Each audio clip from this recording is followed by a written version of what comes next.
I thoroughly enjoyed it. I watched it completely last night. Ben Kingsley, I'm glad they gave an arc to that character.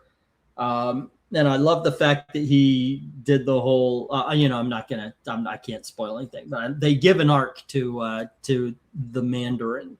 So yeah, no, I mean, that was obvious after the three that he was in, that I've seen, but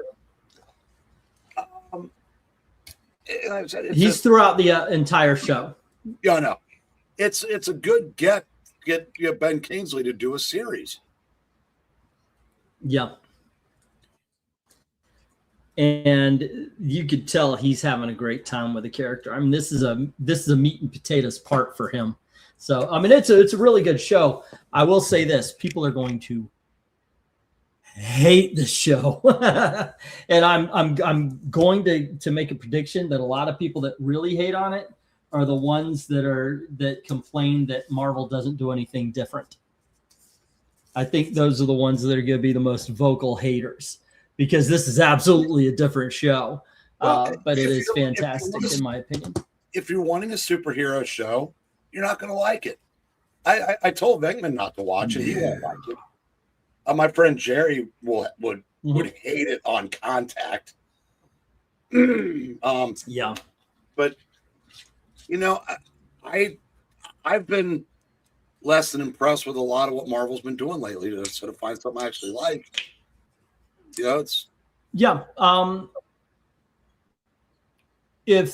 if I'm to break it down, it would be like a lot of what they call them in season 5, what are they, phase 4? They seem to be wanting to do what they think audience are going to love, and this time they made a very personal show, a very character-driven show, which is about a guy with powers he's not a superhero. He's just a guy with powers trying to live his life.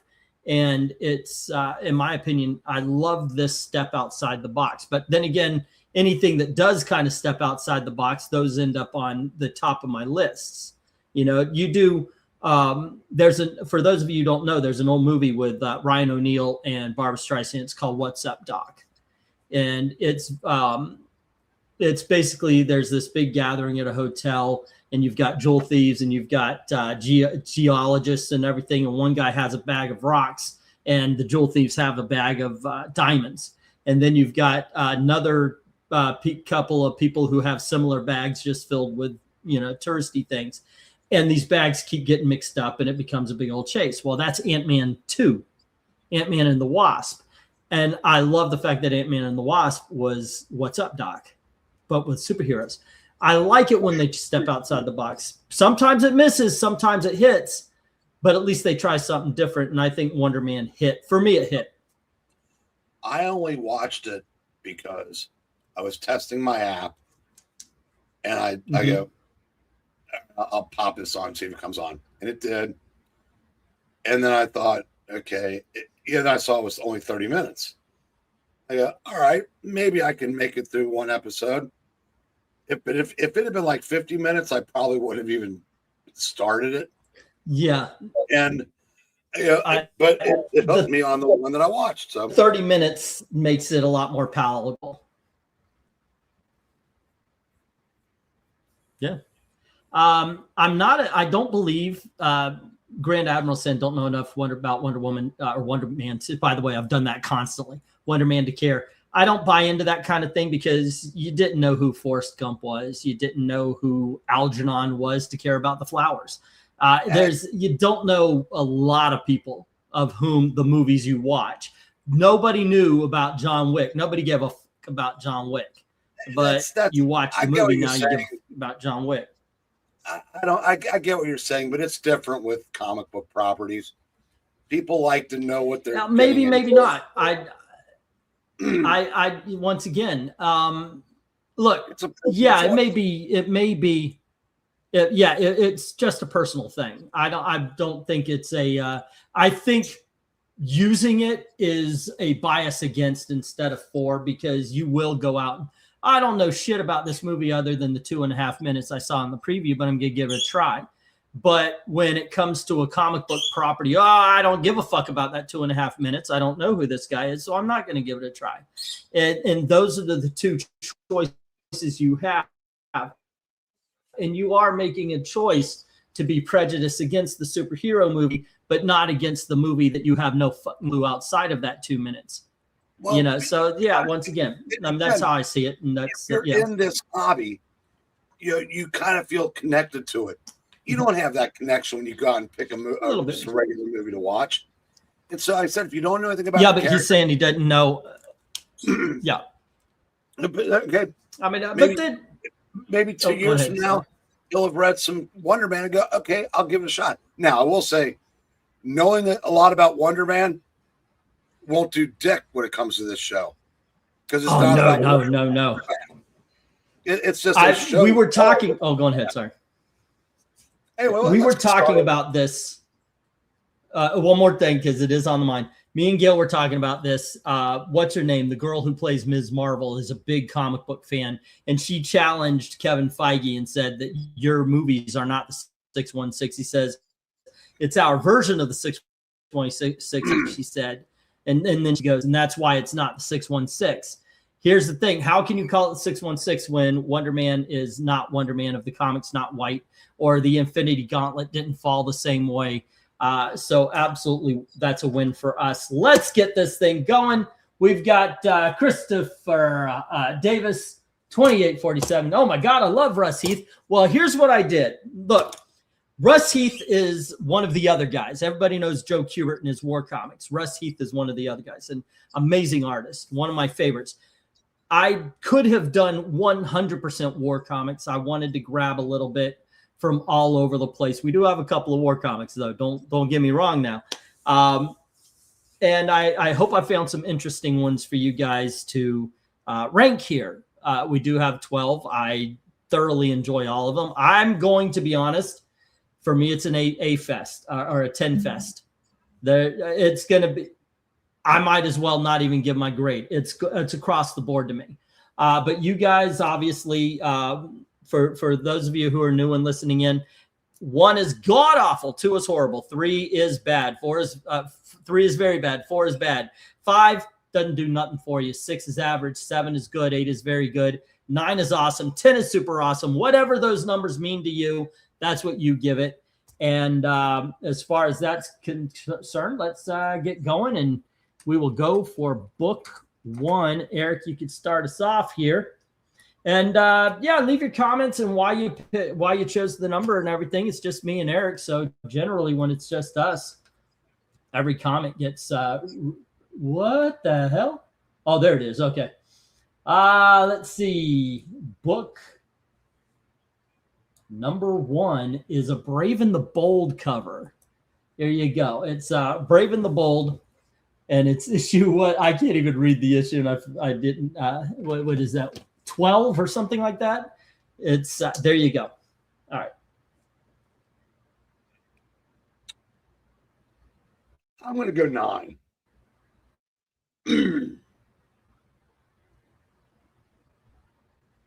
Oh, did we lose him? 9? Okay. Yeah, I picked this one just because the look on the guy's face within the helmet. I mean, everything is drawn well. Everything looks good. It's just the eyes. It tells the entire story. Beware Silent Night, another step and you're doomed. And whomever is the archer, is very good because he just plowed the tree right next to the guy. He could have easily have killed him. But there you go. Let's see what the rest of the crowd has to say. Already, says Christopher, ahoy Rogers, and hail to Rhaegars, and the Christopher Davis, what's up? Unnecessary roll call, England team. I don't know.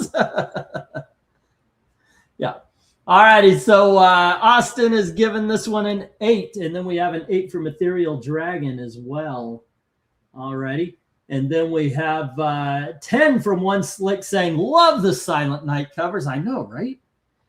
And Grand Admiral's given this a 9, and we get a hello Rhaegar from Tony Hayes. Russ Heath drew for EC in the 50s, says Christopher Davis. Yes, he did. Alrighty, and we've got, hey guys, cool cover. I'll give this one an 8, says MK. And we've got a 9 from Jackson, an 8 from Darth Cato. All kidokes. 9, fantastic art and colors, says Michael Taylor. And let's see, after that, we've got Rhaegar saying 10, as well as Tony Hayes. And, oh, why not? Give me just a second, sir. And we're ready. All right, I'll do it this one time. Something.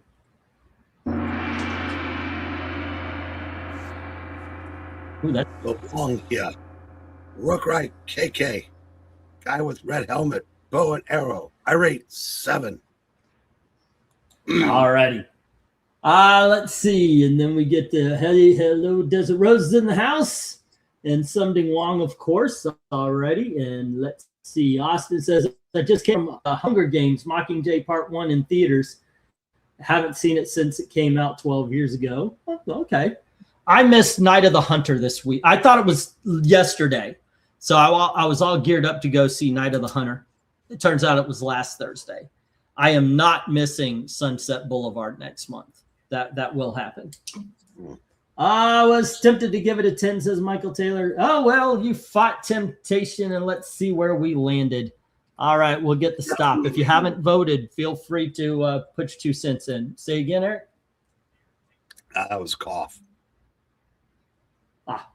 We have 1-7 taking out one of those 4 10s. We have 4 8s taking out all 3 of the last 10s and one of the 4 9s. Ladies and gentlemen, we begin the show with a Silent Night 9.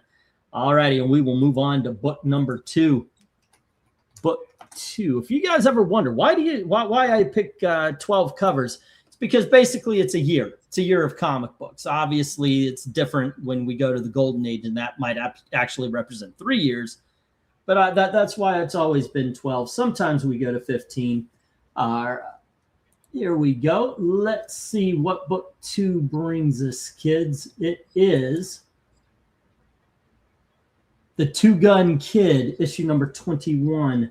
I chose this book to represent the Westerns. Once again, like I said, you could do all military and all war comics with Russ Heath, or as it was pointed out, the 50s. I wanted to show a whole bunch of stuff. I like this one because of the colors, the way the Two Gun Kid is looking, and all of the chaos going in the back, and the fact that those outlaws have just lit a wagon and sent it sailing towards the cabin that Two Gun Kid is in. There's a story being told here. That's something that I used to bring up, and I don't bring up so much. I like a cover where you see the story unfold, and it really, in my opinion, draws you into the book. This is a 10. Eric, what do you say? The only thing I don't love about this cover is the profile of Two Gun Kid, but the rest of it, what is about awesome. I don't know. It's just, it probably needed to be angled a little bit more to where it looks like he's looking straight across the cover and not at what's coming at him. But that's neither here nor there. I'll still say this is a 10. All right. Okay, let's see what you guys are saying about this book. Did I get a 10 from you guys on the second time? Let's see. We've got Golden Age. Was that spaced out on the issues, says Grand Admiral. And we start the numbers with Rhaegar giving this a 9. Okay. And England team, pardon my ignorance, but I cannot find any evidence of Heath doing any artwork in B&B number 15. What am I missing here? I don't know. I saw that he did the cover. We see Desert Rose giving it a 10. And then we have Grand Admiral giving it a 9 and One Slick Dude giving it a 9. Next up, we've got an 8 from Austin. There you go. Nice realism on the gun, says Christopher Davis. Give it a number. Get included. Michael Taylor said, very cool cover, very nice art and details. Okay, there we go. Let me, as I'm waiting for other voters, because that is not as many as we had on the last one, so I'll wait a bit. I think we're missing an MK as well as others. Okay, Tony Hayes comes in with a 10. And then we've got Somding Wong saying, "Whoa, that horse on fire!" I think he's a very country Asian guy, so that's why I'm doing that accent. Yeah. He gives it an 8, and Ethereal gives it a 9, and Darth Kato gives it a 10. We've got an 8, we've got a 9, we've got a 10, and then we've got Cool Like a Western Scene. I'll say 10. It's very much like a Western scene, MK. All righty, we get another 10 from MK, and then Mike Torres. What's up? How you doing, sir? We are having some fun, and this is all lighthearted and good times. Ranking covers from the great Russ Heath. So by all means, see how you like it. Let us have a number. All righty. And let's see. But welcome. And if you have any comments that, just let them go. All right. But for now, and if you have not yet ranked it, please do. But for now, I'm going to put up the, I'll put up the stop. What just happened? What just happened? Here we go. Let's try that again. It's Two Gun Kid is a Marvel character. Yeah. All right. Let's get the stop. Unless you haven't voted. All right. And then we have Mill coming in with like a prime Western movie, solid 8. All righty. And what we got here then is 3 8s, taking out 3 of those 7 10s. And then we've got 4 9s. Oh, man, right at the end, he gets wiped out to a 9, or knocked down to a 9, I should say. 9's still respectful. 9's still respectful. All right, where is the, here it is. Okie doke. But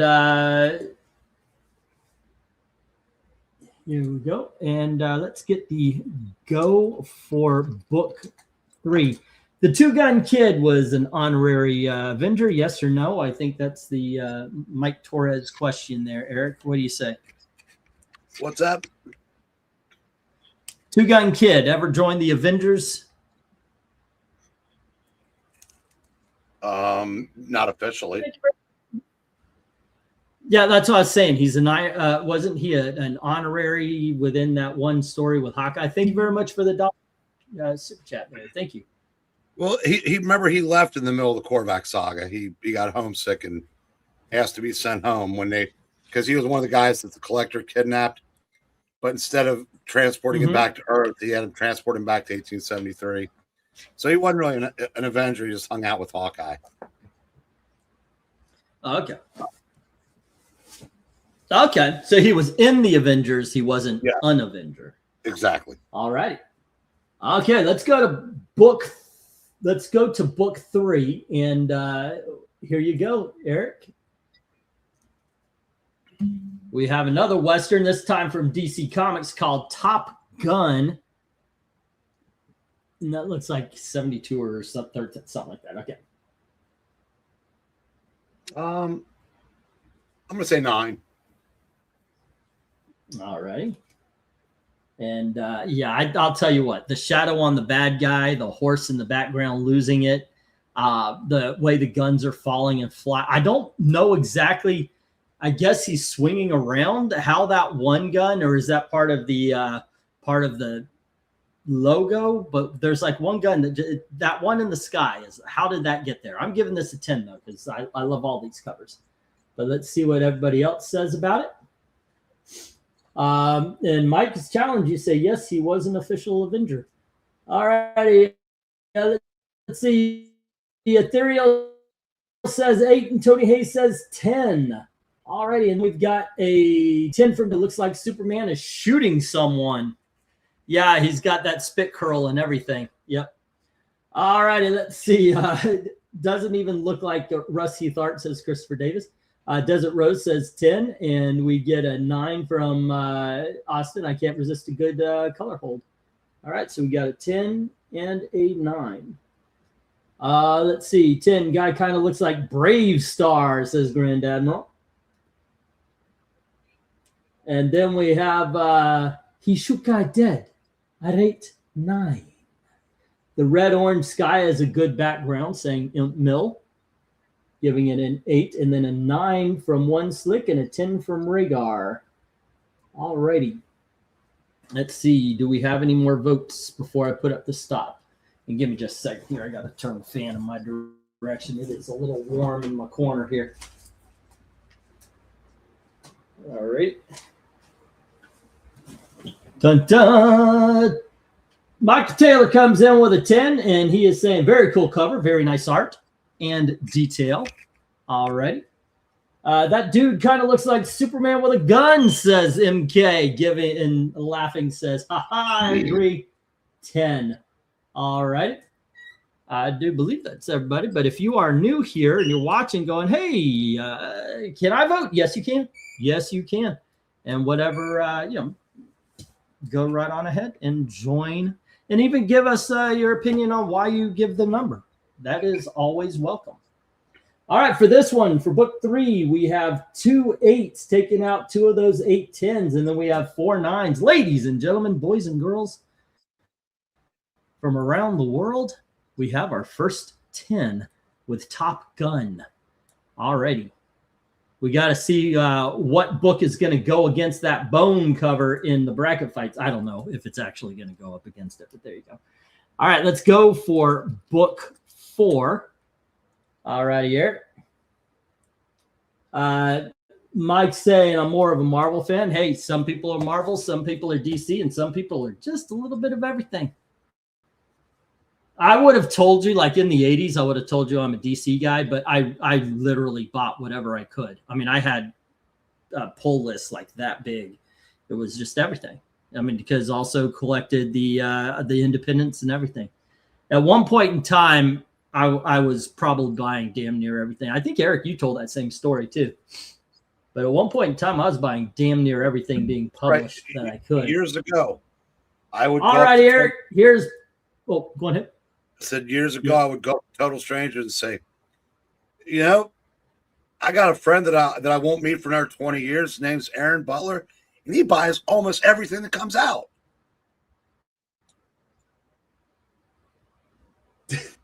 They just looked at me like, well, you said I told that same story. Yeah, I think I would have too. You get what you ask for. I would prefer. I'd like to see the next cover so you can rank it. Okay, 9, 10, and here you go. I'm making sure the numbers are good, but here it is. It is Sea Devils, sir. And this is issue 27. We should return to the Sea Devils. Those are some good covers, as you can see. Your turn to lead off. Is it? Yes, it is. I'm the 2s. All righty, Sea Devils, and that is number 27. Okay, first of all, Sea Devils, there's a reason why I got number 27, because we did 1 through 12. So 13 and 20 through 26 is next. I wanted to get something outside of that. So I did limit myself on what I was going to put into the Russ Heath thing. It had to be outside of the purview of any title that we might just grab. The colors on this are amazing. The art, everything is drawn excellently. Just, I mean, it's fantastic. The boat looks a little bit more cartoonish compared to the people and the hand. That's the only takeaway. Like if I were to dock it points, but I don't think that's enough to dock points because your focus is absolutely. And I think doing that by making it less, say, realistic, I think it really does make you focus on the Sea Devils themselves and the giant hand. So absolutely a 10. Eric, what do you think? 10. All righty. Let's see what the chat has to say. Go for book 4. He does look like Superman with a spit curl, talking about the Top Gun. I'm mostly a DC guy, but I'll read whatever is good. I know, right? Back in the 80s, I was buying every title that was available, says One Slick. That was the way we collected. That's just the way we ran. Okay, so Tony Hayes starts us off with a 10. And Heavy Metal Comics, who is your favorite artist? Mine would be Lou. I don't think I know Heavy Metal Magazine enough to answer that. This is an Austin, says Austin Proctor. And we have a 10 from Desert Rose and One Slick as well. All righty, 10. I'd buy this book just to display it, says Grand Admiral. One of my grails is, oh goodness gracious, showcase, what's it called? The first appearance, or even if Sea Devils #1. I would love that. We get a 9 from the Real Ethereal Dragon. I don't know why I said the Real. It just, that's what I read. Okay. Something Huang says, Monster Hand, I rate 9. And then we've got Mill saying, these last 3 issues just look so different from the first cover. I'm still skeptical if that cover was his. The pencils are not really similar. I'll give this one a 9. And then we have, what's the 10 from Michael Taylor saying, fantastic cover, colors, and detail. And we have What's Better, Titanic 1998, The Poseidon Adventure, the original. And 10 here, like a classic monster movie. All right. Well, and let's see. Oh, go ahead. I'm not a teenage girl, so I'm going to go with Poseidon Adventure. Okay. I was obsessed with that movie when I was 10. We used to play. It came out the right time for you. We used to play Poseidon Adventure on next door neighbor's swing set, and we would jump up on the thing and be Gene Hackman. Yeah, try to turn off the bat. Yeah, that is funny. I could see that. I don't know if we didn't do that ourselves. I loved Poseidon Adventure as a kid. It was one of the movies that they showed constantly on HBO. You guys have no concept, if you are not our age, or how wonderful HBO was, because you just didn't have that kind of access to movies. You may have seen a movie on Saturday morning or the late night movie or something along those lines. But when HBO popped up, man, I got to tell you, that's all I would watch. I would watch all them until MTV, and then it was MTV or HBO. And watching Poseidon Adventure, I thought that was fantastic. It was a great movie. I don't know if it was better than the Titanic, though. I'm not a teenage girl, although I have a teenage girl's boobs in my closet. But yeah, I gotta say, Titanic is actually it's an excellent film. But you know what? I can't argue against Poseidon Adventure. Great movie. All righty, let's see what's going on. Darth Kato says 6 looks a bit strange, like it was drawn on a computer or something, but I know that is impossible, and he gives it a 6. All right, not a big fan of the Sea Devil art here. Rhaegar says 7, and then let's see. Sea Devils covers are great. Yes, they are. I got a box of Alex Ross Marvel portrait issues in the mail today, says Tony Hayes. Cool. It's important to distinguish from the fake ethereal dragon. We do not like imposters. I agree, sir. I agree. That's why everybody who's here for a while, actually, no, he's got a wrench. Everybody who's here for a while has a wrench. Poseidon Adventure was a fun movie, says Mill. Titanic was incredible during the second half of the film. Okay. And RDV says 4 for some reason. Okay, and then what a world thing to say. What, that I like Titanic? It's a good movie, sir. It's a good movie. And once again, thank you very much for the $1 super chat there, Mike Torres. Certainly appreciate it.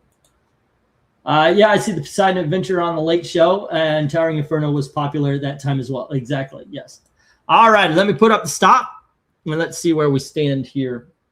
I think we're getting more votes, so keep them coming. And if you're watching and you haven't voted, feel free to put your opinion up, or you don't even have to. You can just say 8, 7, whatever you think. We have 1-4 taking out one of those 8 10s, and then we have 1-6. Now we're down to 6 10s. We have 1-8, and now we're down to 5 10s, and then we have 3 9. Or that's one. Okay, let's see. Yep, 3 9s, and we are down to 2 10s. So, ladies and gentlemen, our second 10 of the night. All righty, cool. And we are moving right along as we've got 2 9s, 2 10s, and let's go for book 5. Alrighty. I still want a purple lightsaber next to my name instead of a blue wrench. Okay, Sammy, we'll do that. Let's see. The 70s in trifecta was Poseidon Adventure, Towering Inferno, and Earthquake. I loved Earthquake as a kid, and I was very lucky when I worked at Universal Studios. I got to work at Earthquake for a while before they changed it to Disaster Studios, starring The Rock. I want a horse next to my name. I want a horse with no name. Okay, Nice. let's go for book 5. Oh yeah. Right. Men of War, issue number 115, sir. All American, by the way. Men of War, starring the German from World War I. It's weird. The only trace of Russ Heath's like charcoal, I believe that's what he used on the Sea Devils and a lot of his war covers, is the water. But before I give my score, here's my tweet of the night. There's no way everybody was kung fu fighting. Okay. This is a 10. It most certainly is. As you mentioned, the water looking awesome. I like the shading on the plane as well. You almost lose, and I know this is probably the scan and the cover that I got. You almost lose the American soldier, but I got to tell you, there is not a cover with the enemy ace on it that I probably wouldn't give a 10 to. All right, let's go to the chat and see what they have to say, including, I guess, RDV. I've been through the desert on a horse with no name, says Mill. Freaking 10, says Jackson Raykirk, as well as Tony Hayes. And RDV, of whom only likes modern day comics, says 5. All righty. And then let's see, we got, oh gosh, we used to play movies all the time. Yeah. We had a swing set that became the Millennium Falcon more than once. Let's see. My horse is a horse, of course. But does anyone talk to that horse, of course? I mean, it's kind of crazy to talk to the horse, of course, unless, of course, the name of that horse, of course, is Mr. Ed. The famous Mr. Ed is that. Horse is a horse, of course. And nobody talks to a horse, of course, unless, of course, then something horse is the famous Mr. Ed. Why didn't you name that horse? You had plenty of time to do so. Am I the only person who names his pets by what they are? Like, I've got a cat named Kitty. I mean, I didn't even name Bird, which, yeah, actually, I didn't name either of the birds. Darth Kato said, hey, it's I. And then we have a 10 from Grand Admiral. And we have an Austin from Austin Proctor. We have an 8 from Mill. Which, by the way, you guys might not know this, but Mill, he's going high scores on these tonight. 10, fantastic cover and detail, says Michael Taylor. And some ding wong saying, action cover, I rate 10. I thought enemy ace was World War I. Yes, he was. Let's see. Did I say something about World War II? We have a 10 from Ethereal. RDV saying, I like good comics and I cannot lie. You other brothers can't deny.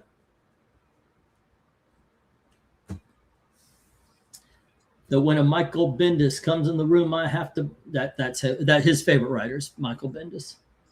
All righty. So Rhaegar says 10 and Desert Rose says 10. There we go. I have no proof of that. Drink every time E rhymes tonight. I don't know. If you do that, you're going to drink so much you might lose sight.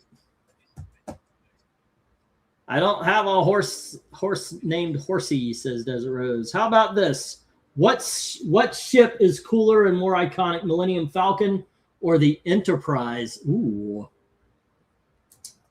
Okay. How about we ask the guy who's not as much of a nerd as the rest of us, Eric, which one do you know better, the Millennium Falcon or the Enterprise? Enterprise. Eric and Boyd gives this a 9. I kind of would go that direction as well because that was on TV and TV's in people's homes. Cowboy rides into town on Friday, leaves on Friday. How is that possible? The horse is named on Friday. I hate to ask, but why does it seem quiet in his room lately or tonight? The bird, who I will not say the name of because that will set him off. I'm actually surprised my voice didn't, but he has been out all day long. I took him to the bathroom and I let him bathe in the. He always I let the water run into my hands and it creates kind of a bird bath, and so he did take a bath today, and a lot of times that tires him out. So I think he's just tired out, but it only takes like 15 minutes worth of. There he goes. It only takes a little bit to get him going, and Gail is over here already sleeping, so that's what's going on. That's why it's so quiet. Let me have this. I love my little birdie, but yeah. Okay. Let's see. We had 9 from Eric. Cowboy rides. I got that one. Let's see. No ship is cooler than the Millennium Falcon. And some ding Wong says, I like Star Trek ship. I rate 10. Okay, and then we've got my family nicknames our cat Kitty or baby cat, despite it's been here for 5 years and is the fattest cat I've ever seen. We have a Star Trek Enterprise vote from American Boyd, Enterprise, Millennium Falcon. Mike Torres, he stayed a week. Let's see, the Falcon is the best. Star Trek, I like the Enterprise better. They have great rental vehicles. Exactly. All right, let's see. That is that. And there we go. What we saying, sir? Is the Millennium Falcon the ship they ran around in Star Wars? Yeah. Okay. Most notably in the very famous movie Han Solo. It's probably where it was represented best. As a matter of fact, I would have to say, if you ever see just one Star Trek movie, you want it to be Han Solo, I think. Yeah, well, no, really, Rise of Skywalker is possible. That's possibly the best. I mean, because that ends everything. Yeah. Solo isn't Star Trek. He's Stargate. Duh. Okay, we'll go with that too. All righty. Let's see what we got here. We got 1 5, we've got 2 8s, and we've got 3 9s trying to take down 11 10s, ladies and gentlemen, and failing by 5. All right, we move this up, and we are now 3 10s. We are 2 9s, and let's go for book 6. Dun dun dun. Let's see. Book 6 looks just like a House of Mystery or Journey into Mystery. I knew it was a mystery. I don't know what to say, man. I dig on these old horror and sci-fi titles. The robots look weird. The robots look weird, but it's great coloring. It's great lighting coming from the machine itself. Once again, I told you guys, for me, I picked them out because these were the top of what I was going for that I could let in. Eric, what do you give it? Oh, 10.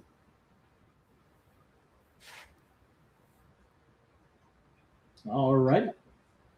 And this is Journey into Mystery.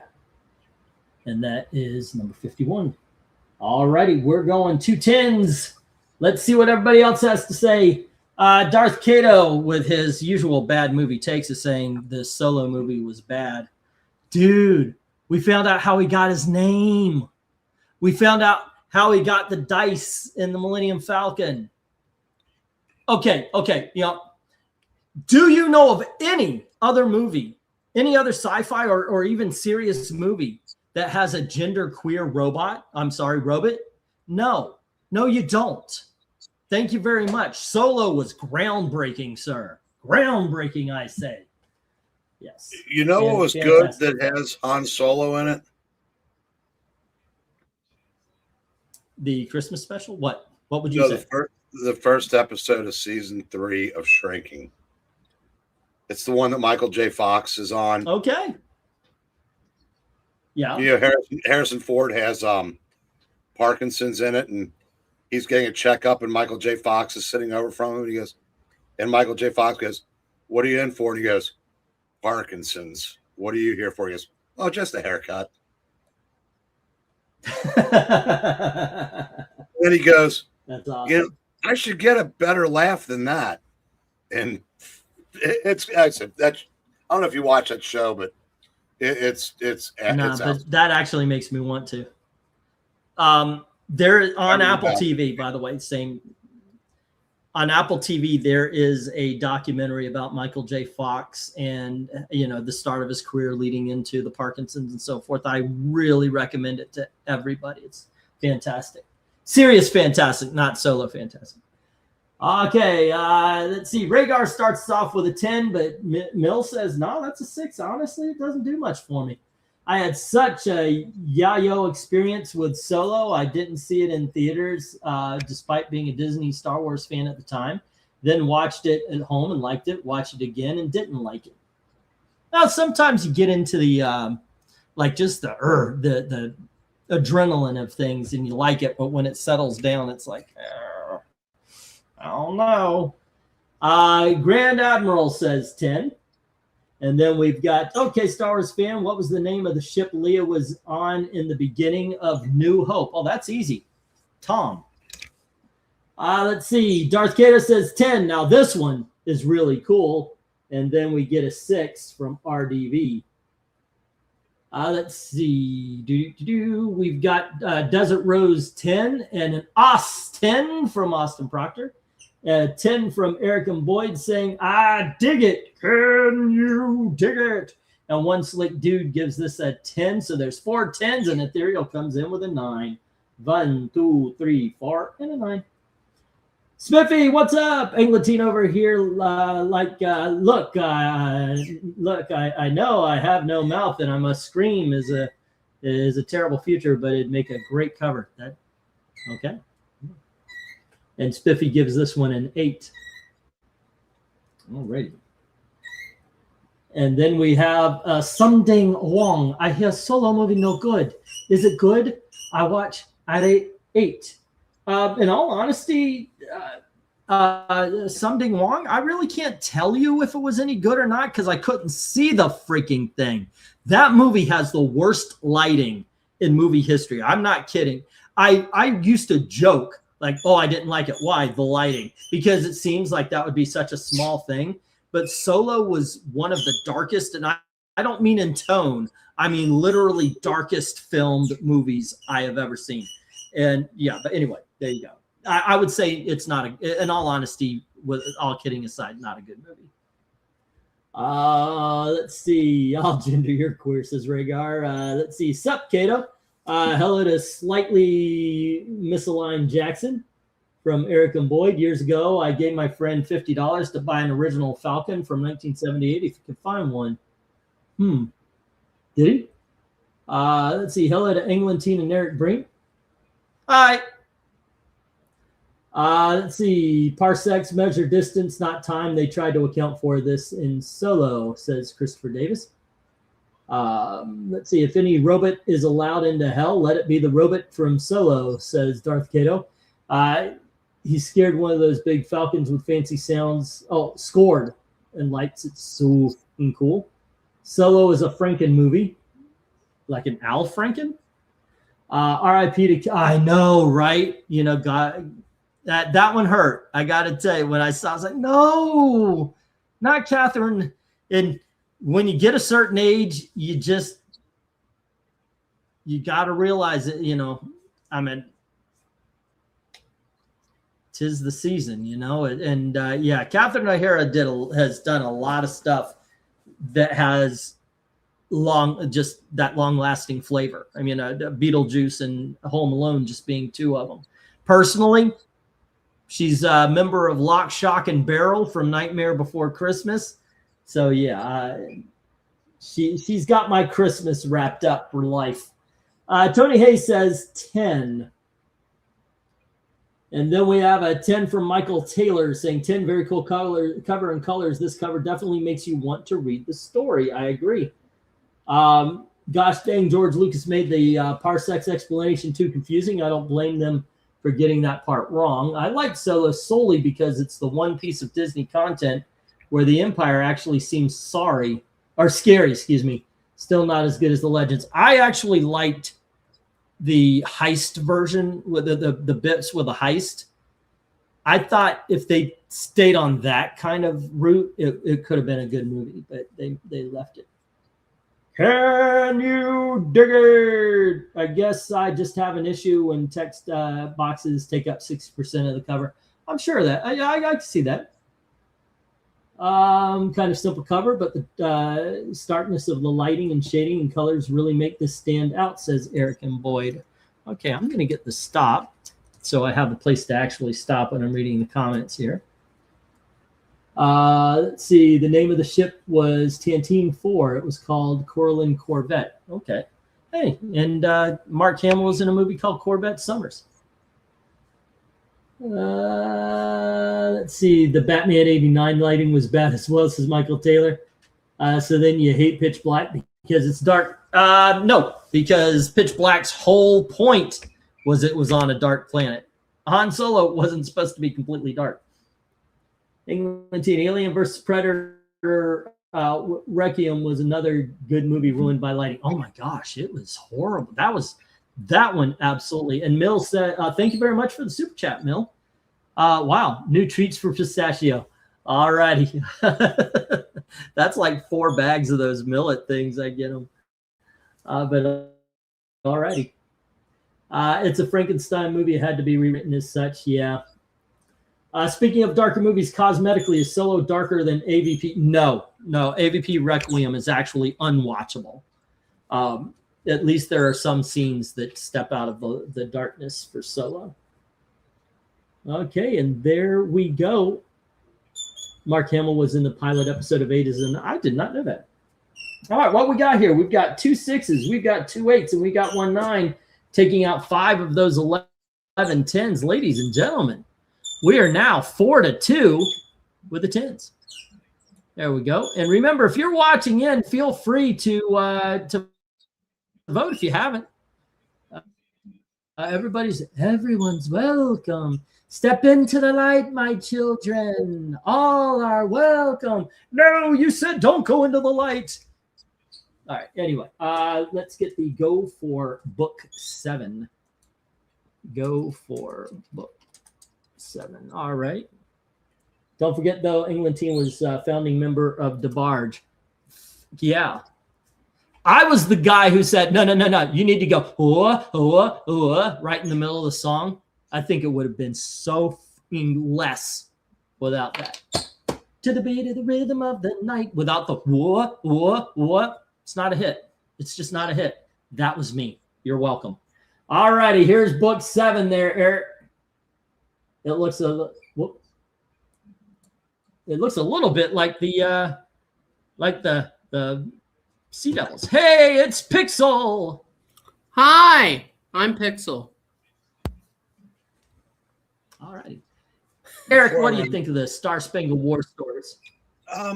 Go ahead.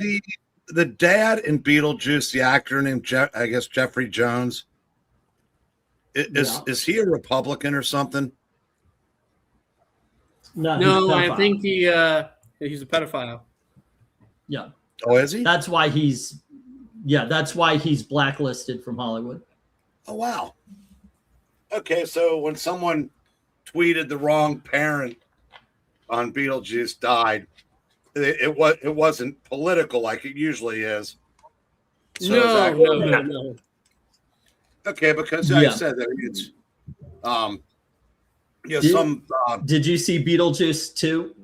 No, some bar has offered free drinks all day the day Trump dies. And the thread in there is the most disgusting thing I've ever read in my life. So I just assumed when I saw that it was more of the tolerant level. It's a 10, by the way. Okay. Pixel, what do you say about Star Spangled War Stories number 67? What do I say?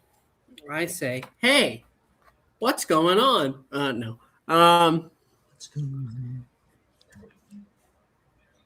This is cool. This is good. Do I rank it a 10? No, I rank it a 9. It's missing a little something. You can go right to okay. There we go. All right. Like I said, I love all of these covers. That's why they ended up making it. This is one more. It's the shading that does it here. And also the water effects, the depth charges that are going into the water and such, the way it's done that, it actually, if you look in the one in the far, it actually creates that little bit of a funnel that you get when you dive or you throw something into a water, like your neighbor's kid tied up in chains. It really does make that kind of bloop kind of thing. Although these don't sink as fast. All right, I give this a 10. Okay, let's go to the chat. And if you want to play around and do the voices there, Pixel, Sure. Wait, welcome. I gotta open a Baja Blast. Yeah, why not? Let's have some fun. Let me get the comments here, and you can get the numbers. Okay. There's intentionally dark that clear silhouettes and lighting. Then there's amateur darkness where you just can't tell what the heck's going on and hiding the CGI and all sorts. Yeah, that's the solo darkness. All right, go right on ahead, sir. We start with Eric Boyd, who gives this a 10.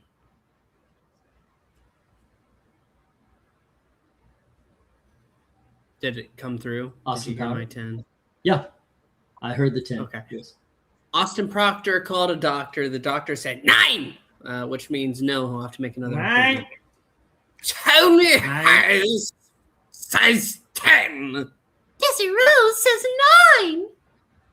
One slick dude says 10. You said you wanted the comment? No, keep going. It's okay. I'm writing them down now. Nothing like getting an ash can down your neck when you're working? I don't know. Christopher Davis. Hi, Christopher. Says 8. Grand Admiral Much Hair says 10. When did I sneak in? Right now. Michael Mouse Taylor says, oh boy, it's a 10.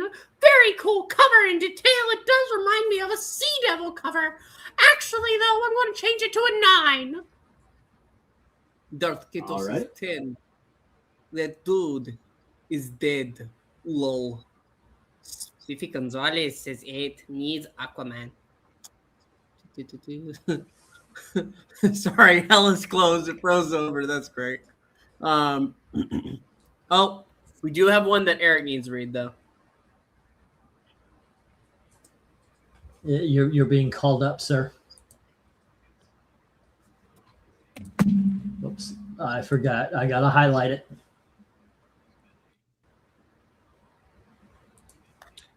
Thanks, Pixel. I had the night off.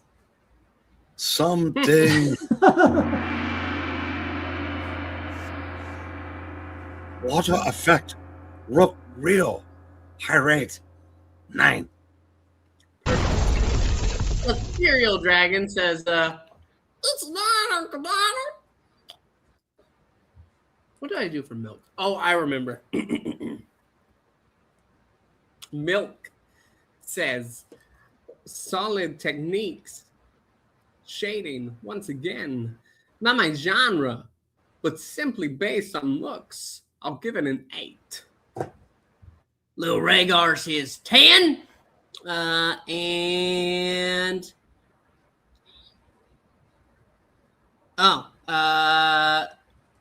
RDV says this comic is a 7. We did it!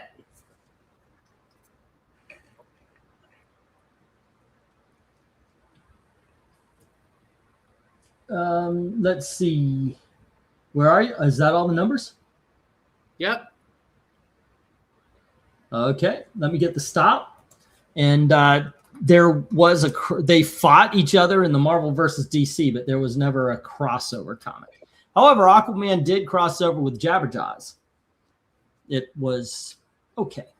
It was okay. It wasn't the best because they kind of leaned into they decided to do an environmental story. I used to be an environmentalist, and I learned quickly that is stupid. Yeah. By 1985, we were supposed to be in a ice age. And then in 1985, they discovered a hole in the ozone. So by 1998, we were all supposed to be eating each other Mad Max style, by the way. And if you looked at the movies, there was a lot of like Avalanche and a lot of icy disaster films. And then Mad Max comes along. Now the whole thing is going to be we're going to be in Mad Max world. And I just realized all the danger just goes along with whatever the movies are at the time. And it's wrong. In 1998, by the way, if you guys had noticed, the oceans didn't dry up. And, well, I can't say some of us haven't eaten people. I don't think I will again. It's way too tough to get the meat. But yeah. Also, there was a movie in 2015. Hey, or 2005. It's called The Inconvenient Truth, where Florida is supposed to be underwater in 2015. We're fine. We're fine. It's the only time we're underwater is when we want to be. No, no, you're not there anymore. Yourself. I'm a Floridian till death. Okay, just because I'm living up in this. Which will be in about another week of this cold. I do have to say I did skip MK, who said, "What was better, The Magnificent Seven 1960 or The Magnificent Seven 2016 remake?" Oh, this book's an 8. And RDV says, "True story. Englentine was in the hit 80s movie Miami Connection. He was one of the Dragon Sound members that was stuck in the bathroom for the entire movie because of onion poisoning." That is actually true. He's right about that. I was supposed to be one of the kids in the parks that, but nope. I ended up being in the bathroom due to onion poisoning. Alrighty, what we got here is 117 at one of those 10-10s. We've got 5 8s. Now there's only 4 10s left, but we have 6 9s. So, ladies and gentlemen, the Star Spangled War story is a 9. 9. All right, 1, 2, 3, 4, 5. Okay, did I bring in 13? I guess I brought in 13 this time. Huh, okay. Let's see, wait. Okay, we are on book 8. I'll let Pixel take this one. All righty, go for book 8. Oh, that's 6. All righty, go for book 8. There you go, Pixel. Book 8 is something like this. What? How do I have? I've got 13. Yep, that's what I got. I got 13 up here. But this is book 8 there, Pixel. 1 second. You haven't let us down, Joe. Your gun's still in action. Hear it. Hear it. Man. I'm sorry. I still think it's a 9. It's missing just a little bit of something. I'm not sure what. If Amy was here, she would be able to help me. But yeah, no, 9. I don't think it's the problem with the cover. I just think you have no taste. Eric, what do you say? I think if Amy were here, she'd probably help Pixel back to his room, you senile old bastard. I know, right? the heck? Something's wrong with your eyes. Possible. I said, I don't know. I don't know what more you could ask for in a cover. Rip snorting action. Boobs. Oh, yeah, there are no boobs. Yeah, you know what? I'm going to have to give it a 9. No boobs. There you 10. go. Okay. Hold on. I told my sister I'm still going to tell her. I told her so 4 years from now, the world doesn't end like they said it would 8 years ago. That's something I would love to hear from. Like there were kids that went to Congress panicked because what AOC told them. Oh my gosh, the world is going to end in 12 years. I want to know, have you followed AOC and do you think she's acting like the world is going to end in 4 years? If the world was truly going to end in 4 years and they knew it, why are we talking about anything else? And here's the thing. I actually believe that if the world was truly going to end in 4 years, we now have a president who would be like, what the were you guys doing for the last 4 years? Now we only have this 4 years to get our shit together to protect the earth that's going to collapse. Climate change is real. Get off your asses, guys. We need to do something. That doesn't mean tax people. We just need to build this. I would love to hear because it was so obviously they don't give a fuck. Anyway, that's the political shit. Let's go. Let's go to the chat. Oh, go to the chat. I forgot that Christopher Davis is Christopher Davis. He's the one that's leading us off. And he starts us off with a 9. Eric and Boyd says 8. Tony Hayes is going to give this book a 10. Dizzy Rose gives us a 9. So does One Slick Dude. Michael Mouse Taylor says, oh boy, it's a 10. A fantastic cover. Whereas Milk says, I assume the swastikas are planes. These two downed earlier. Good detail. 8. RDV says, whenever I see the GI combat font, I think of Gomer Pyle. I keep thinking Gomer Pyle will be on the cover. This cover is a 10. Austin Proctor called a doctor. He said he had 8. Darth Gato says, meow, 10. Awesome cover. No said. Queer Animal March here says, this is a 10, Doc. And do you want me to just take over for you, Mr. Breen? Oh, no. As long as... Bring him up then. That's what I want. Hold up. Something. I'm almost there. There we go. Okay. That's Guy. Fall asleep on gun. I rate 9. Lil Rhaegar says man falls in battle, and now his battle buddy is carrying on the mission. 10. Patriotic. Ethereal Dragon says, it's a 10 over battle. I love patriotism. What are we saying? MK says, which was better, The Blind Side or Coach Carter in the 10 here?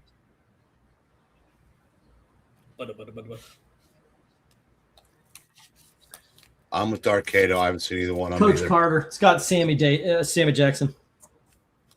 Everything has Samuel L. Jackson.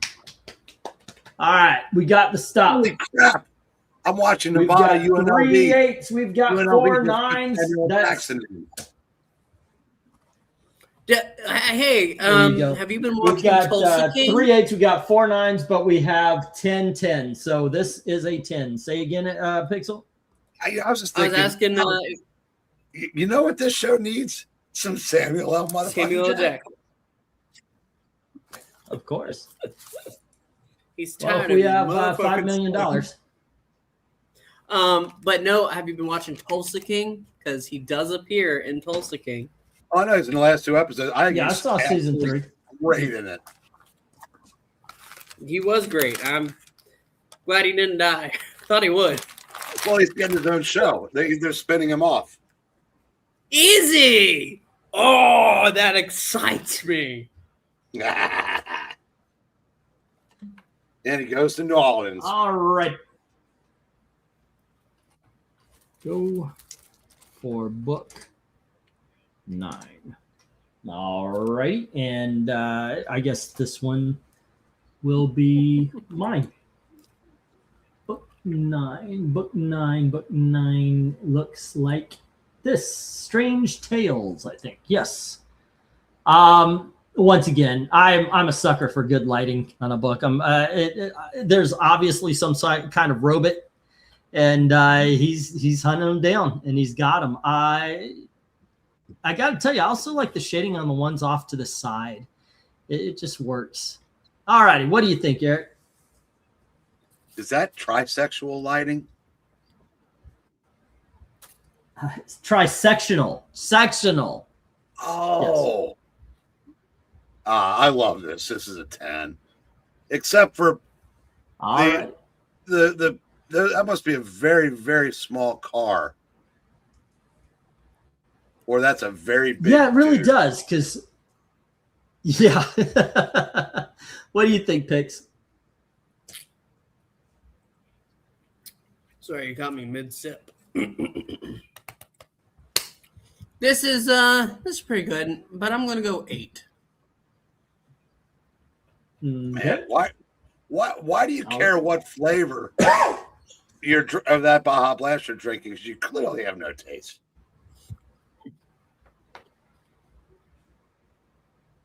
He's not wrong. So let's go to the chat then, kids. See what they have to say. I'm not sure if Spiffy Gonzalez means that this book is an 8 or the last one, but he says this is an 8 either way. We have one slick dude who says this book is an 8. RDV says this book is a 5. Austin Proctor said this is an Austin. Darth Gato says 10. Top couple looks like they just got caught at the Coldplay concert. Oh. Desiree Rose says 9. Hey, this is MK. Here's one. Who do you think has been in more movies where neither curses once? Joe Pesci or Samuel L. Jackson? Oh, I like the one. What, do you count damn and hell as curses? Yes. 8. Then no one, neither. Well, no, Sammy Jackson showed up in two Incredibles movies. Joe Pesci, I think, had a voice in the Shark movie. So, yeah, I would give it to Sammy Jackson just for 2 Incredible movies. Yeah, that's right. Grand Admiral Marshall says, this is a 10. Looks like the 55 vet.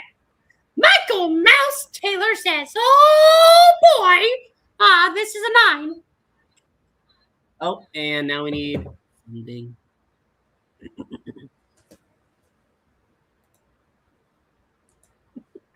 Something.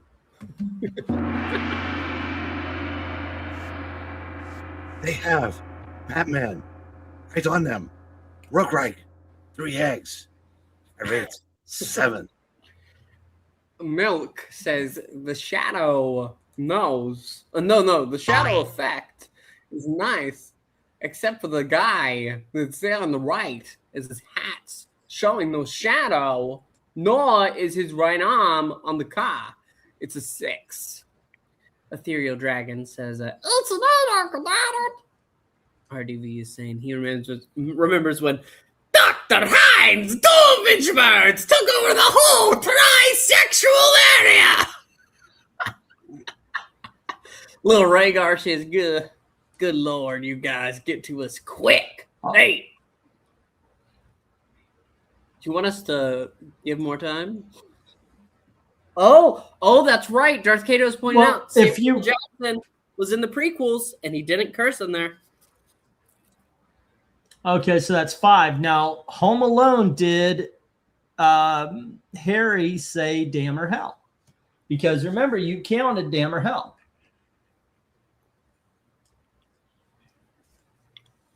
Let's see. I counted damn or hell. But... And yeah. All right, let's get the stop and see where we landed. And what we got here is 1, 5, 1, 6, 1, 7, taking out 3 of those 5 10s. And there's 2 left, but we have 6 8s, and both 10s are gone, both 9s are gone, with 2 8s left. Ladies and gentlemen, this is an 8. Darkness came and says, well, I made it. I give it a 7. It has good shadows, but it gives me no interest in reading the book. And don't count my vote since I rarely make it. No, we're counting you whether you like it or not. Sorry. You gave it. It counts. So that changes nothing. It still is an 8, though. And it is now the lowest ranked cover of the night at 8. So let's go for book 10. We have 13 tonight. All righty. Yay. And this will go to Eric. Eric, this is book number 10. All right. Ooh, I always like this cover. You know what happens if that guy lets go? I do. I'm hit. This is one of my grails, by the way. This is a 10. All righty. How about you, Pixel? Well, you If that's your real see. name. Hi, I'm Pixel. And actually, no, this is 10. This is great. Okay. Yeah. You talk about what if that guy lets go. You've got him leaning over to try to get the guys with the machine gun in the sniper's nest. But if you look at the bullet that's coming from that one guy with the pistol, he's dead. That guy just got hit right in the chest. So, yeah, Sergeant Rock, no more. All righty. And with that, it is a 10. Let's go to the chat. Already. We start with Tessie Rose, who gives this a 10. Austin Proctor called the doctor, and the doctor saying, we're charging you 10 times 10. Jackson of the Raykirks is saying 10. One Slick Dude says 10 as well. So does little Rhaegar. Grand Animal Montier says 10. Great cover, Doc.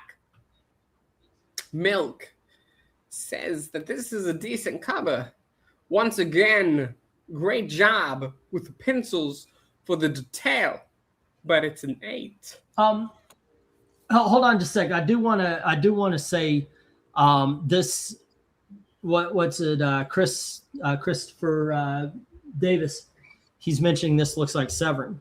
Now, I got these from Marvel and DC's database, and they said that they did the cover. So they said that Russ Heath did the cover. Maybe there was someone else that did something. Maybe he did inks or something like that. But otherwise, that's what they said. So I went with it. But I have made mistakes before. I recommend everybody go watch Bernie Wrightson video and leave all the insults you want in the chat in the comments. Michael Mouse Taylor right. said, oh boy, this is a 10! A fantastic cover, colors, and very nice detail. And now we need to pull up something. Give me just a sec. Where are we? Here we go. And let me get down to the and go.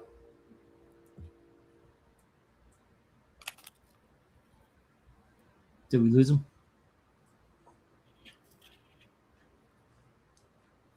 Pixel, you want to take it?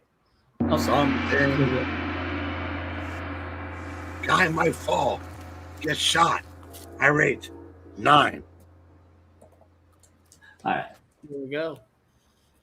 RDV says, hello, darkness, my old friend.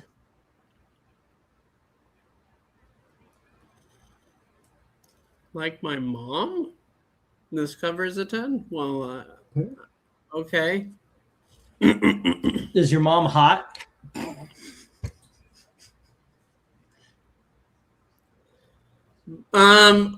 Darth Kato says this is a 10. This is a very cool cover.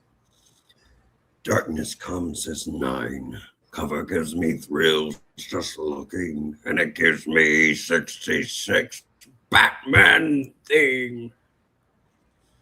And Ethereal Dragon says, this is the man, Uncle Donna. MK says the Bengals are the Pretenders. Right. Who's better? 9 here. All right. You say what you like there, Eric, so I can just pick the opposite. Look, Bangles are fun. Pretenders were a much better band. That's not debatable. Yeah, I've said a couple of times that I've mentioned that about a couple of bands. Like I can recognize Dire Straits to be a fantastic band, but they're not my favorite. You know, I know a lot of lesser bands would probably, if I were to mark my favorites, be above them, just because I think their music is more palatable. Let's see, is it 12 cents or 10 cents? It's 12 cents. Rhaegar, you nearly made me spit out my frickin' Baja Blast, you son of a gun. Which would have helped them health-wise. All right, we had 4 9s, but we had 12 10s. This is a 10. All righty, and at this moment, kids, let me see as we scroll up. We have 1 8, 3 9s, and now 1 2 3 4 5 6 10s. All righty, as we go to book 11. All right, go for book 11, and Pixel. This is what it looks like when doves effing cry. Here you go. Our fighting forces. It's 51. I don't see Prince on this cover at all. What are you talking about? No. Underwater Gunner.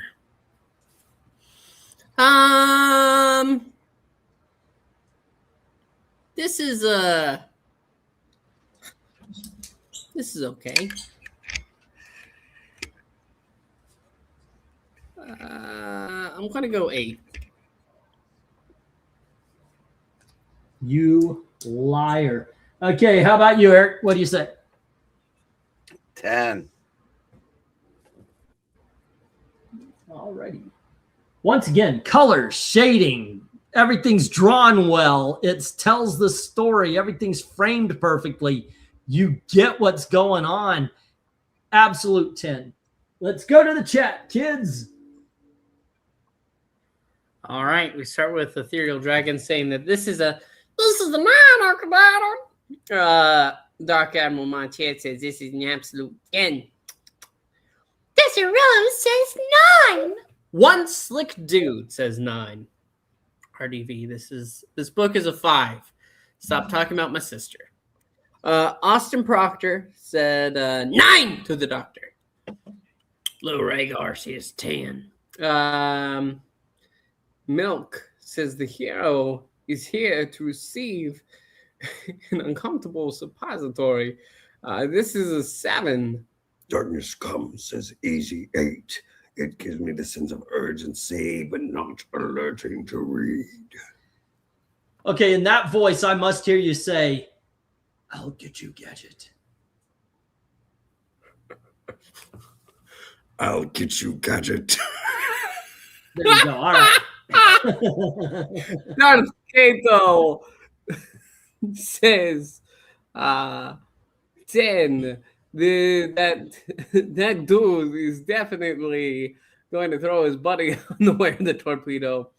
Michael Mouse Taylor says, "Oh boy, this is 10. Very cool.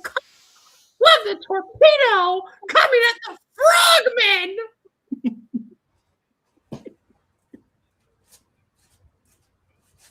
Hey, Okay. who's hotter and more popular, Catherine Bach or Farrah Fawcett? Farrah Fawcett by miles was more popular, but no, Daisy Duke was freaking hotter.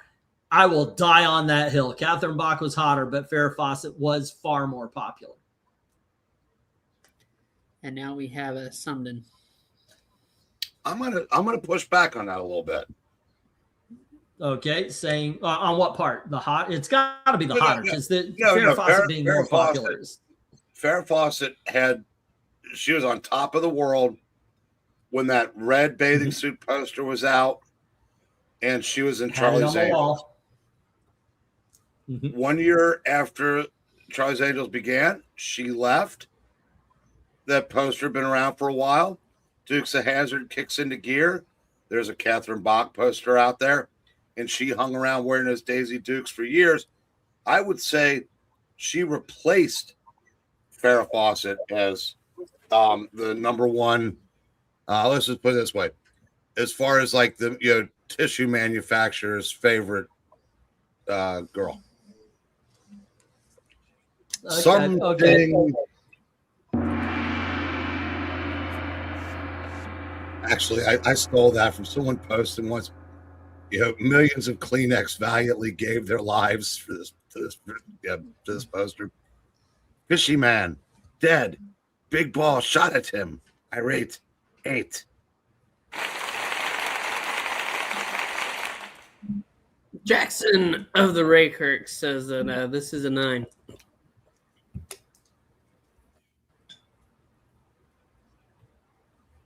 Okay. Oh, what about Mill? Bach was overrated. She just had the shorts. Neithers were 10s. Oh, my goodness gracious. That is such a bad take on life. Yes. Okay. Okay. I see the 10s were about the ladies, not the cover. Hey, who's hotter, Elizabeth Warren or Heyday or AOC present? AOC's. You got to give it to her. I want to know who was a 10 in those days if they weren't. What? I know, right? Milk. Tell us, who do you think is a 10? Kate Jackson? Maybe that's the way he went. I'll tell you what. I always thought of the Angels. It was Jacqueline Smith for me. I mean, she was the best. She was the prettiest. Yeah, Jacqueline Smith was by far. Prettiest by a mile. Yep. Let's see. We have 1-5 and let's see 1-7 taking out 2 of the 6 10s, and then we have 4 left, but 3 8s knock it down to 1-10. We've got 6 9s. This is a 9, ladies and gentlemen. All righty. As we drop down, we've got 2 left. And here you go, Pixel. All righty. Hi. Oh, wait, this was Pixels. Wait, was that book 11? Did I? Okay, hold on just a sec. Give me just a sec. I must have not put one up. Oh, okay. One I'm not using. I guess we only have 12 tonight. Or do we have 13? Yeah, we could do 13. We could do 13. Would you? Okay. 1, 2, 3, 4, 5, 6, 7, 8, 9, 10, 11. Alrighty. Book number 12 is mine. And we go for book 12. I guess it got added on later. Or I forgot to remove it to make 12, but I've got 13 up here now. Okay, so this is book number 12. Our Army at War, issue number something 6.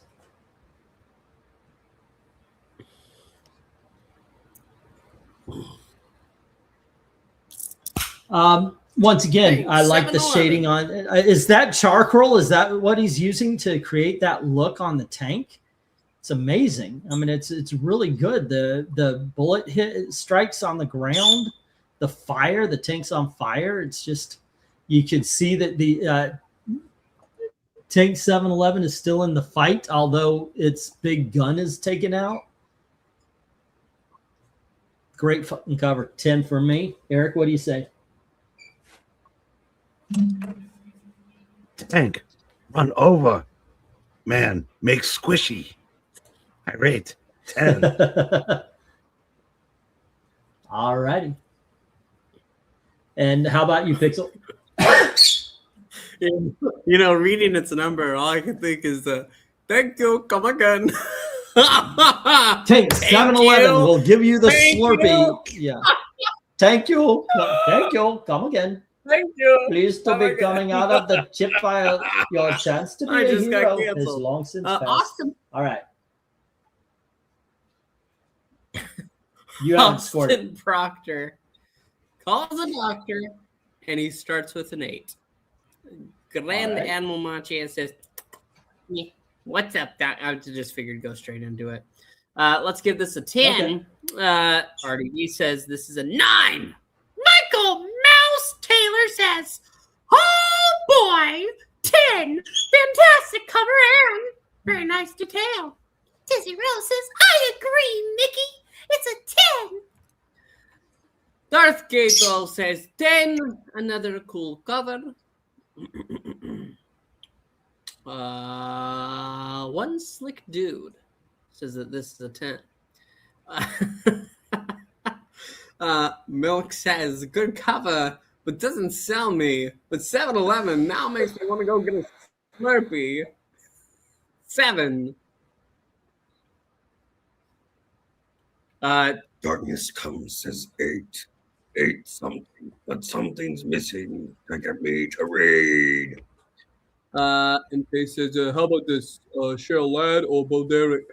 Who's bigger and harder? And a 9. Bo Derek on both counts.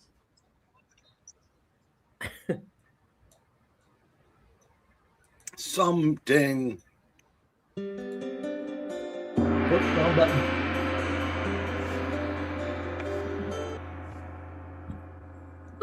I like the musical edition.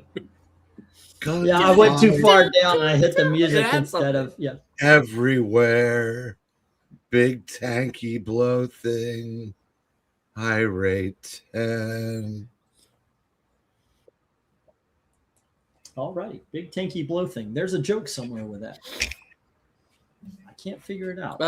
Here we go. Joke, but at some point in time. Ethereal Dragon says, "It's a 9, Uncle Donald. It's a 9, Uncle Donald." Lil Rhaegar says it's a 10. And that's all I got.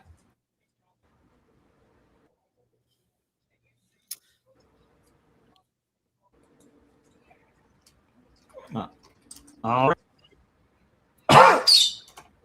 Okay, and with that, we had 1, 7, 2, 8, taking out 3 of those 10 10s. We have 4 9s, and that means there are 3 10s left. Okay, now we got to see, will we end the night with a 10, or did we go one bit too far with book 13? Eric, here you go. Go for book 13. It was complete accident. It might be a case of where it's like, oh, wait, this isn't Russ Heath, but it's here. So here you go. Book 13 is... Am I Do getting You paid Dare over? Enter the House of Mystery. Oh, no, that's Russ Heath. You see the... I'll give you double. Sweet. I'll give you 2 times. Nice. I'm gonna get 10. I like this. All righty. How about you, Pixel? I mean, you have this mystical woman floating in the background, and she transforms into a hawk before attacking this man. Easy 10. Easy 10. One of the best. 10. You guys know how I feel about hawks, but this is a really cool cover. The colors are awesome. I do like the transforming, the motion within the transforming. The colors are good. The lighting is awesome. It's a 10. Let's go to the chat. All right. I think you just said go to the chat, so we will. One Slick Dude starts us off with a 9. Austin Proctor says, this is an Aus 10. Grand Admiral Matias says, this is a 10, Doc. Jackson of the Ray Kirks says that this is a 10 as well. Ethereal Dragon says, it's a 9. It's 10. Oh, wow. That is really cool. Yeah. Darkness Comes says 10. Nice. Nice stuff. Enough said. Michael Mouse Taylor says, oh boy, it's a 10. A very cool cover and colors. About the detail. Desert Rose says, I agree, it's a 10. Milk says this is pretty good. Like he's Sig. Sidge. I don't know. Better. He as well. 8. Lil Rhaegar says 10.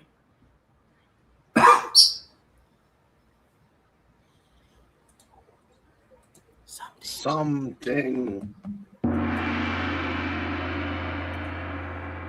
That's bird. Meet with other bird. Transformer girl. I rat.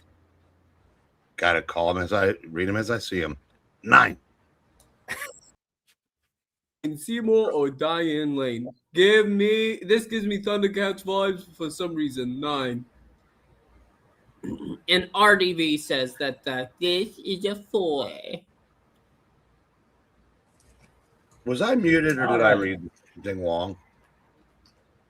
No, you did. You read it?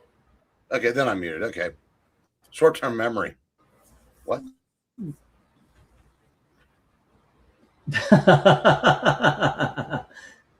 All righty. On my way up, I accidentally clipped the the Austin Powers thing. Sorry. That's probably going to get this video locked, but not locked up, but it's going to get it yellow checked. Yeah. Pamela Sue Martin from Little House on the Prairie. Yeah. Okay. So what we got here is 1 8 3 9s and 10 10s. So yeah, we do end on a 10. So there we go. All righty. Cool. You know what? Yay! In for a freaking penny, in for a pound. What? Oh, we end on 10. How bad is the lag right now? That's when you you responded. Do I have bad lag for you, Breen? What? Do I have bad lag for you? No, for me. I see. Yeah. 7, 10, 11, 8 10s tonight. 4 9s and 1 8. So 3, 4. Who? Oh, Cedar. Because they make your life easier. Why? That's their tagline. Oh, there you go. All righty, kids. These were the books. These were the books that made the 10s. We have Top Gun. That's book 1. Book 2 is the Sea Devils. All righty. Book 3 was the Enemy Ace or the Men of War.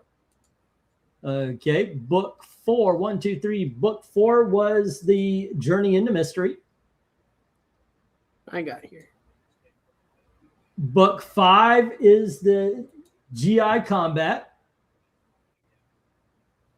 Book 6, the Sergeant Rock. Book 7 is the Our Army at War, and then book 8 is the House of Mystery. All righty. We need your favorite. We need your least favorite. Eric, what do you say? Favorite and least favorite of the 10s? Okay, well, my favorite is an 8. But since I'm allowed to vote for that, Okay. I think my favorite, and it's not the best cover, but it is my favorite, is The Journey into Mystery. Maybe there's so many great covers that they cancel each other out, kind of like MVPs on the same team. That's a sports one. Yeah. I think my least favorite is The House of Mystery. The House of Mystery. Okay, Pixel.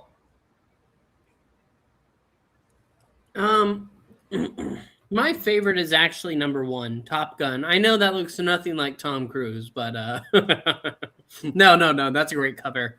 And my least favorite, I'm gonna go. I just don't think it's as good. Sadly, I like it a lot, but it's number 6. 1, 2, 3, 4, 5, 6. The Sergeant Rock. Alrighty. For me, I gotta say, I really do like the Enemy Ace. I like book 3. And my least favorite is The House of Mystery. All right, let's go to the chat and let's see what they have to say. Yo, that is the banner. This is going to be tough. Rhaegar starts us off with 8 and 1. Okay. And then we have, let's see, favorite is 7, least favorite is 8. And that is from RDV. Then we have Mill with 2 and 4. Next up, my favorite is 2 and my least favorite is 7, says Darkness Comes. 2 and 7. Let's see. Grand Admiral is saying 2 and 1. All righty. And let's we got Desert Rose with 1 and 4. And we have 8 and 2 from Darth Cato. 8 and 2. Very tough, says Michael Taylor. 6 is best, 1 is worst. If you ask me another day, I might choose a different color. I know all of these are really good. 6 is best, and 1 is worst from Michael Taylor. And then we've got Sumding Wong saying, I write 1. I know right 8. Okay, and let's see if there's any more votes. Darkness Comes. I'll tell you, you should show up at the auctions. We got some serious Silver Age nowadays. Going to be in the auction tomorrow. Some great books, great big dogs. What we're doing, though, is I changed up a little bit. So instead of all at the middle of the auction, we're going to have one group of big dogs at lot number 6, one group of big dogs at lot number 12, and then at lot number 18. So it's going to be spread out through the night. All right, and with that, let's see. 7 and 2 from MK. 7 and 2. And then we also have one looks like they have Superman. Yeah, that's the Top Gun. Darkness Comes. Kamala says not to do what your name says to do. Okay. And Ethereal says 3 and 4. All righty. Do not come. And with okay, let's see. Is that all of the is that all? Let's see.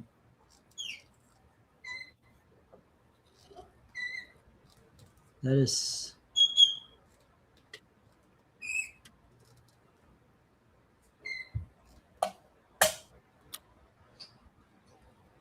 okay. Let me see. 3 and 4. Pixel gets it. Okay, kids. Let me get the stop, and we will figure this one out. Okay, I think we have a clear winner too. That is something. All righty, this is gonna be interesting. All right, let's get the stop. All the votes are in, and let me ratio this, as we have the clear loser, 2 of them, as a matter of fact, that end up having -2s, 1 positive, 3 negatives, and 2 positives, 4 negatives. I've got to go with 1 positive, 3 negatives as the least favorite. 1, 2, 3, 4 would be the Journey into Mystery. It lands here. And then now we're just going to leave book 8 where it is, because that is the other one. All righty. And then do we have a -1? Nope. No, we do not. So it goes to, we got to get the zeros at this point. And let's see, do we have any with no votes? No, we do not. But we, oh, yep. The one with no votes would have been 1, 2, the GI Combat. It literally had 0 votes on either side. So there we go. We're going to move there. And then 1 and 1 and 3 and 3. So I guess the 1 and 1 goes next. And that would have been book 6. There you go.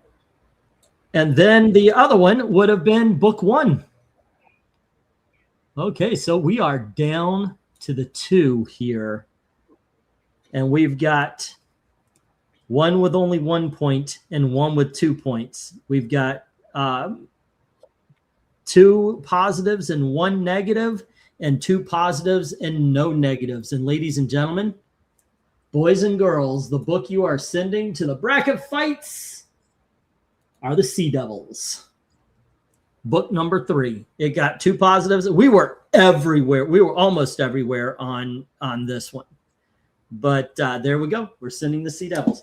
I got to tell you something, Eric and Pixel. I feel like this is like one of those compromises where, I don't know. I like the Sea Devils. I love this, but there were much better Heath covers tonight. But this one wins the vote. So there you go. We're sending that in. It's a great cover. It is a great cover. Your streak is 2? The second one in a row that my pick has come in dead nuts last. Oh, that's right. That's right. That happened last time as well. You picked dead last on the other one. Yeah. It's tough to be the only person here with taste. Okay. I do want to go ahead, Englantine, and show off. I picked this up. I don't know if the camera will let me. Picked this up the other day. Yeah, I went there. It was for the closing. The last days when it closed. Yeah. Mm-hmm. But I went there and I stood in line. I first went to a place called Yak and Yeti, which is delicious. But then I went and stood in line and waited and waited. We were in line for over an hour and a half when they announced that the ride had fully shut down and they would it might be up in about an hour and a half again, but it wasn't a guarantee and it might be done for the day. So I had to get out of line. I didn't get to ride it one last time. I wish I could. Yeah, I used to have the pin, the Dino ride pin. But if they're bringing Indiana Jones to it, they want IP. That's what it is. They want IP in all the parks. Yeah, and they're bringing like Encanto. It doesn't even fit Animal Kingdom, but they're bringing Encanto and all that shit to it. All right, we'll see. Oh my, Englantine, it's awful. The Zootopia show that they put in the Tree of Life is awful. Like it is.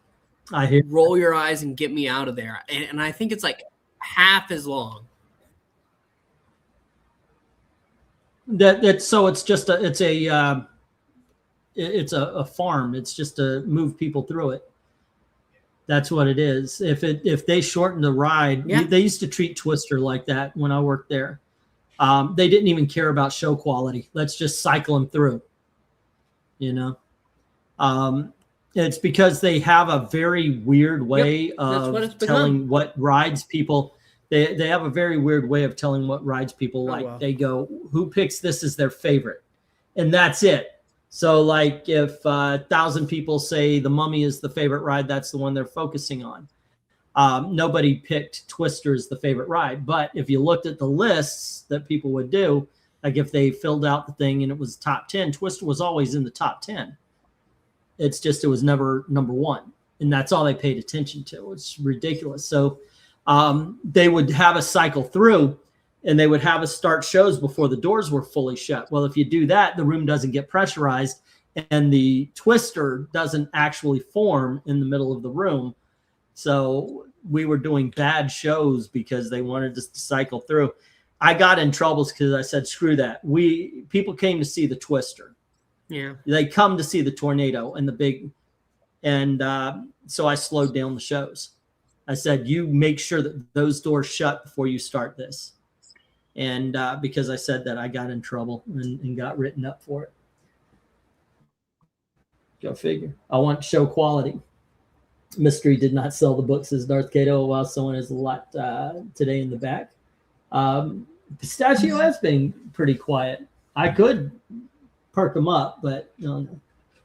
Christopher Davis saying, no, I should have voted yes on all of it. We do this 10:30 on Sundays, Tuesdays, and Fridays. We used to do it Wednesday, but Wednesday now we're just going to do comic book videos, talk about stuff and everything.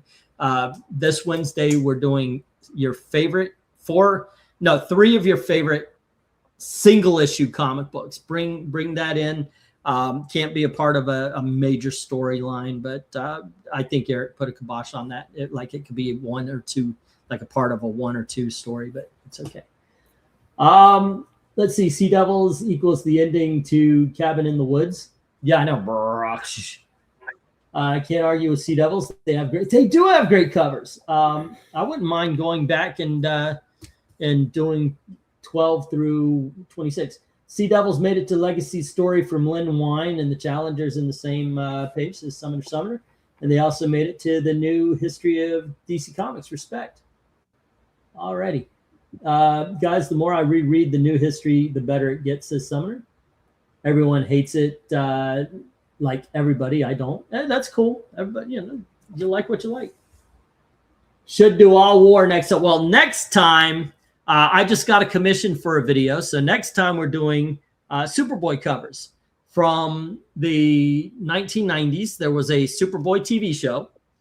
And they did a comic book based on the Superboy TV show. And it just got commissioned that we do a ranking on those covers. So that's going to be on Sunday. And then let's see what else. After Sunday, we have, I believe, what else is there? All-Star Superman coming up, as well as RDV wanted to do fake team-ups. Somebody's been doing these fake team-up covers, and RDV, he picked his favorite. And we're going to be doing those. So there we are. All righty, and with that, kids, thanks for hanging out with us. Don't forget to show up tomorrow, 8:30 for the auction. I've got some great books, some great $2, some great $1 starting us off as always. And as I mentioned, the Darkness Comes, you got to show up, man. I've got some really good Silver Age comics and such as part of the big dogs. And once again, we're going to split them up. We're going to split the big dogs into 3 different lots throughout instead of having them all in the middle. It's going to be the 6th, the 12th, and the 18th lot. So there you go. And with that being said, does anyone know why cooking at home tastes better than fast food these days? There's this, what's it called? System or something like that. There's a food company, a restaurant company that started, they realized they could do a business where they conglomerated all of these different distribution companies, systems something. And they decided that they could conglomerate everybody and just be this one big monopoly. They sell to everybody. So a lot of times whenever you go out, that's what you're getting. You're just getting food from this one company that's selling to everybody. So it's become very monotonous, very monotone. What am I trying to say? Monotone in flavor. I don't know. You're so, yeah. You're half cutting out for me. Oh, sorry. Cisco, thank you, Christopher. Because restaurant leftovers are generally delicious. Yeah. Yeah, that's what I'm talking about. Yeah, and then of course the price hasn't gotten better. So I mean, it's one thing if you're hungry. I did with Taco Bell. I went to Taco Bell. They had these hot sauce taco wraps, and I was like, "Yeah, let's get that because why not?" And I got it. I was like, "This is $6. This is fucking ridiculous for $6." It's the price helps as well. Panera kind of sucks now, says Christopher. Englantine, Eric, and Pixel, can you think of a famous movie quote you use in everyday life or often? You guys have one? For a little while, I was using the alien from Men in Black 3's line repeatedly. Let's agree to disagree. I would do that all the time.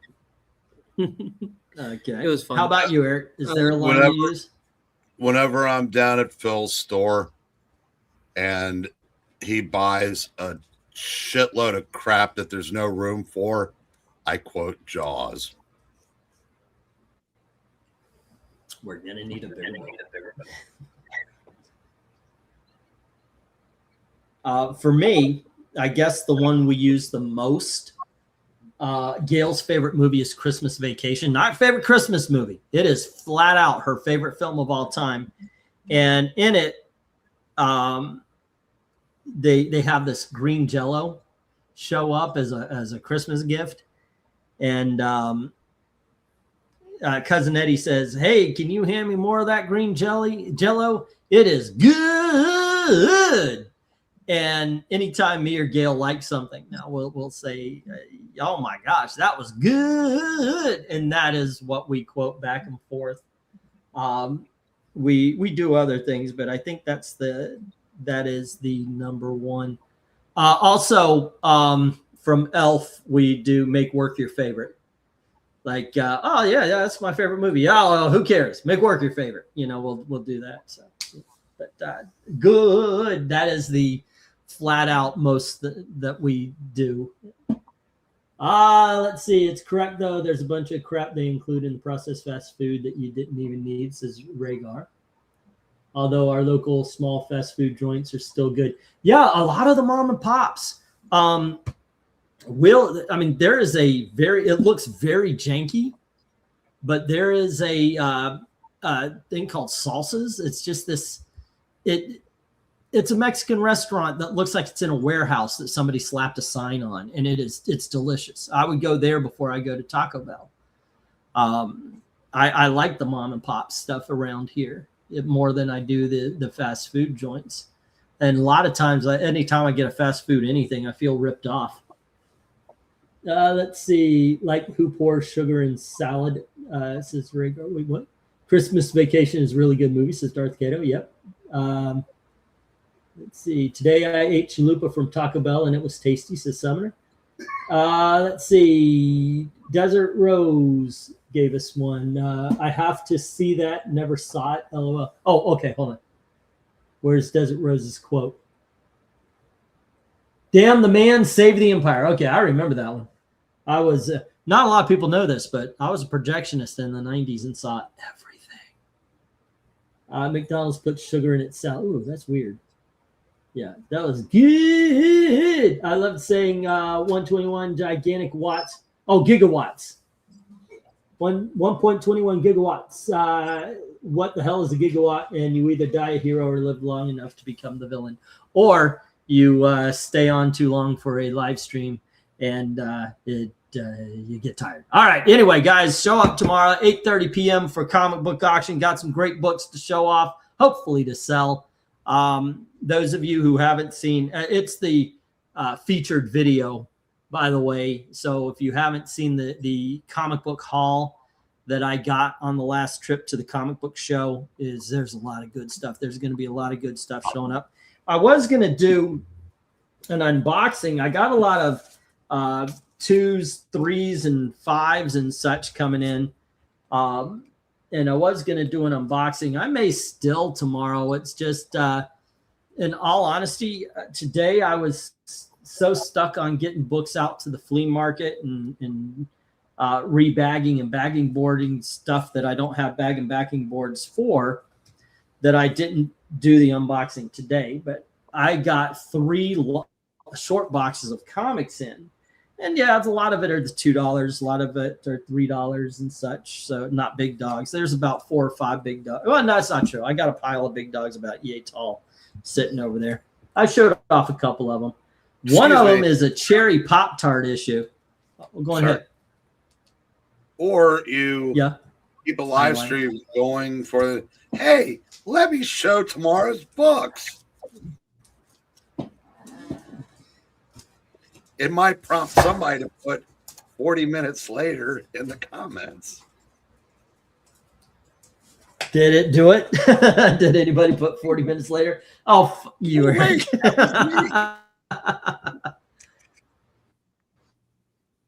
Yes. Okay.